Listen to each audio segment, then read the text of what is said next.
So here at the 147th Kentucky Derby and at Churchill Downs, back in person for the first time, all alcohol and food is all inclusive today. This is Assembly Hall. She's working here at Franklin Hall. Knight returned to Assembly Hall for the first time since his firing in 2000 for the 40th anniversary of the 1980 Big Ten title team. Kayla, it was unbelievable. It pretty much transformed the entire sports landscape from a performance aspect, right, for the athletes themselves that are actually trying to compete without fans, just a really weird environment for people to try to actually be in and perform it. So with the capacity restricted to about 40 to 50% this year, it'll be interesting to see what they do next year when everything returns to normal. And welcome back to the BTN Student U Indiana Basketball Show. I'm Brandon Schaff. The Naismith Basketball Hall of Fame now includes 9 more greats. The class of 2020 was celebrated on Saturday night as the original ceremony was rescheduled due to the pandemic. And joining me now is Jordan, who recently graduated from Indiana University and will be working as a producer in South Bend, Indiana soon. Jordan, thank you for joining me today. The New York Racing Association formally banned Baffert from running any horse at one of its tracks. This comes after the Kentucky Derby winner Medill Spirit tested positive for betamethasone.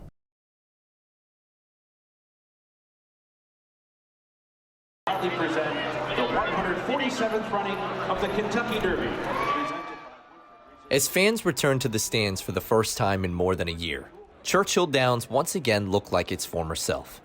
Everyone from regular attendees to first-timers filled the historic venue for the 147th running of the Kentucky Derby. But this year's Derby has a different look compared to years past. It's interesting because there's about half as many people here, so there's a lot more ability to move around.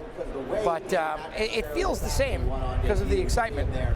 It's awesome with everything to be back to normal. Horse racing is one of those events. You need people, you need crowds, you need spectators. So it's encouraging. I think everyone's just happy to be outside and be next to people and doing something they've been doing for 150 years. Despite the smaller crowd, the atmosphere was still something to behold. Steve Politi first came to the Kentucky Derby in 2004 and says a lot has changed in the last 17 years. It feels like they've added more luxury seats, which has also blocked some of the, the spires aren't as visible as they once were. But overall, it's a lot cleaner, a lot nicer. It wouldn't be the Kentucky Derby without the fashion, and this year was no exception. Derby hats are one of the most imperative parts of that fashion, and Elise Grasso was delighted with the one that she bought from a local business. We found an amazing local company, the Hat Girls. They gave me 2 hats, which everything's custom. They matched everything with my dress perfectly. I love it, and they couldn't have done a better job. So here at the 147th Kentucky Derby and at Churchill Downs, back in person for the first time, all alcohol and food is all inclusive today. It's included with the cost of admission, which has been very popular today, and including the mint julep, which is one of the most popular drinks they have here. With food and alcohol all inclusive for the first time, it was a completely new experience at this year's Derby. The lack of transactions at the concessions made for a much smoother process for all those in attendance. When it's free, people take as much as they can and run so they're on the line less. So it's actually nicer in terms of being able to move around. As for the attendees themselves, there is a risk that they might take advantage of the free alcohol too much, which could lead to some problems over the course of the day. But Brittany Payne said there was no reason to worry. I thought it was going to be an issue, but honestly, people are drinking responsibly, and they'll start coming back to waters and stuff like that.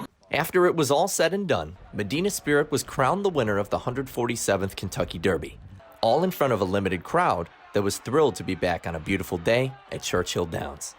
So with the capacity restricted to about 40 to 50% this year, it'll be interesting to see what they do next year when everything returns to normal. But what we do know is that the all-inclusive approach this year has been a big hit. In Louisville, Brandon Schaff, Medill reports.